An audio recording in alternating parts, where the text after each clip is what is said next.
Bismillahirrahmanirrahim. Excellencies, ladies and gentlemen, fellow young people, welcome all of you virtually to this innovative and inclusive conference in the unusual time of human history during this pandemic. As the elected president of this August forum, it's my great honor to inaugurate the third World Youth Summit for Peace 2021 under the great efforts of the WYSPO and International Human Rights Commission's team.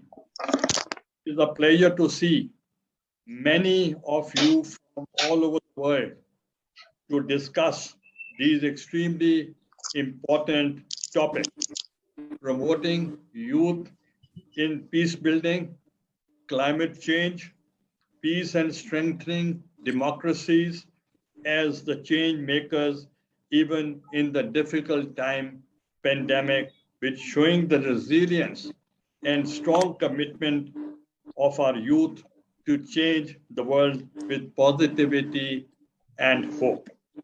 46% of the world's population is under 25. This is more than ever before in human history. The highest proportion of young people being in Africa, Latin America, and the Asia. These are the most unstable places on earth. Therefore, we have to understand that in such demographic realities, the youth holds an enormous potential for change and positive action.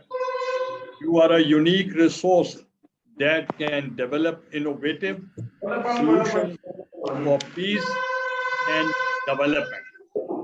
And this applies not only to these regions, but to the entire world.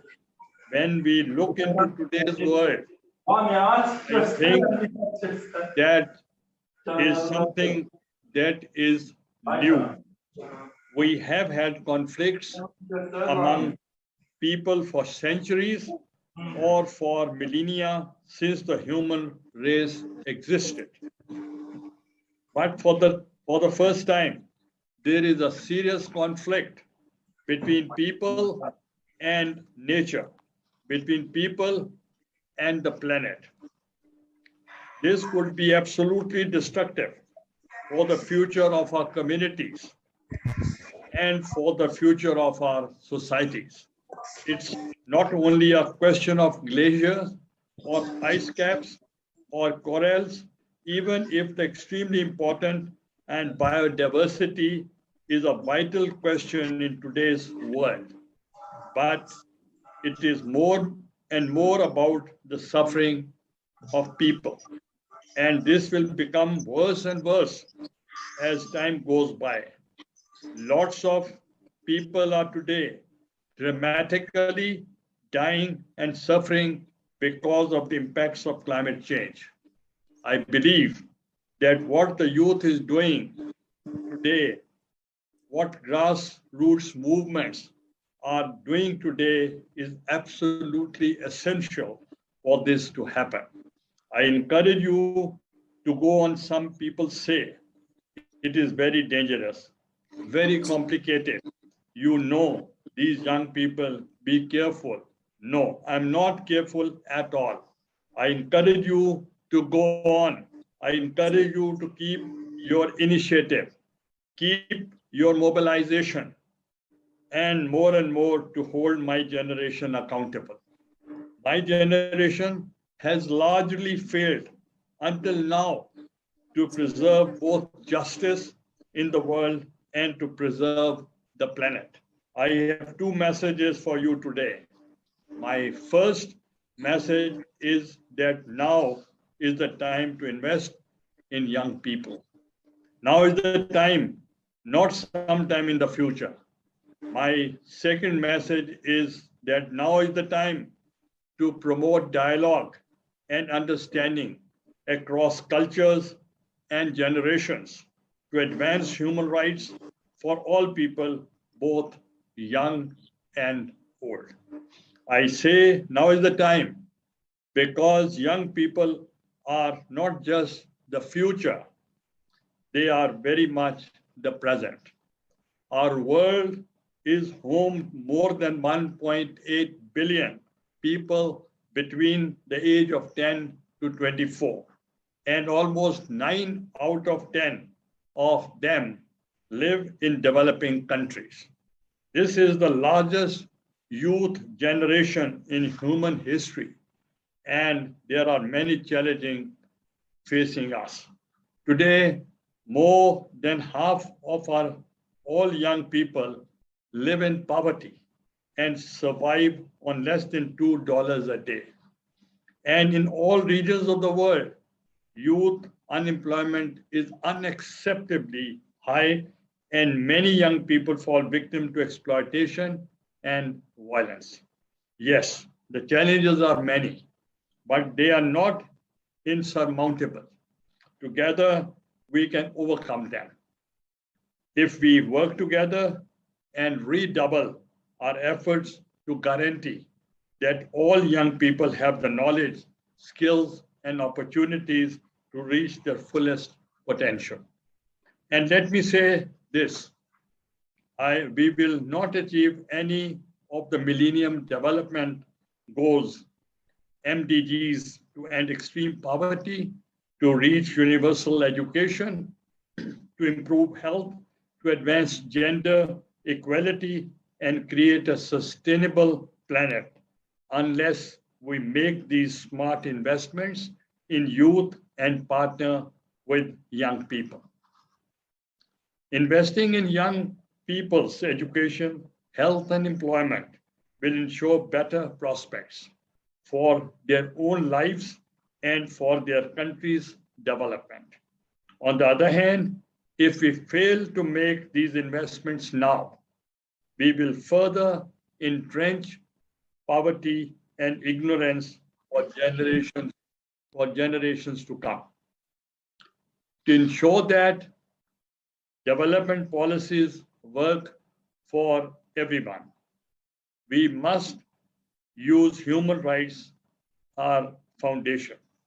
We must promote and protect the human rights of all young people, especially the most vulnerable ones.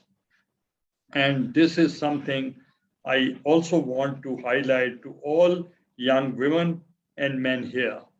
Stand up for your rights whenever and wherever you can, and stand up for the rights of others.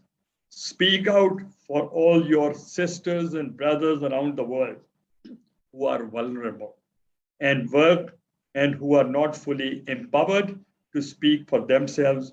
Human rights belongs to everyone. We know that young people are not a homogeneous group.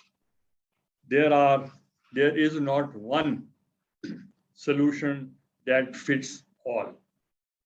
Therefore, countries need tailored public policies that address the situation and reality of youth, whether they are rural, urban, indigenous, male, female, living with disability, or affected by drugs or conflict. My young friends, your leadership is needed now more than ever. You are already leading the use of new technology to network, create and speak out for change. You are challenging traditional gender roles and paving the way for equity and equality, excuse me, 21st century. And your leadership is producing great results. As young people, you know that true change cannot be imposed from the outside. To be lasting, it must come from within. Through partnership and inclusive dialogue, we can agree on actions for change. For this to happen, government, United Nations, agencies, non-governmental organizations, all development actors need to enter the meaningful partnership with young people. Only through meaningful involvement and the participation can young people exercise the full citizenship. And only through meaningful dialogue across generations, we can all contribute to finding solutions to the challenges we face. Today, I call on the leaders to listen to the voices of young people, to invest in young people, and to involve young people meaningfully in all decision making that affects their lives. To conclude, some places in the world are still very unstable. The Middle East, Afghanistan, Libya, Iraq, Palestine, Syria, and the Sahel, the Great Lakes, and the Horn of Africa, Venezuela. Many of you hearing today come from the regions. Let me be clear, nothing is set in stone. Human construction is a testament to this. Peace is a political decision made by actors, you, who agreed to use dialogue as weapons and the compromises as ammunition. This is the essence of this platform, united in diversity, united by universal values, our commitment to democracy, justice, and human rights. Just like you, diversity coming from the different cultures and tradition that brings our world together, just like you. Thank you for the dear fellow young people for listening me today as one of your fellow follower. You are hope of today and tomorrow. Let's build this world just equitable, fairer, prosperous, and climate friendly for all of us. Thank you very much.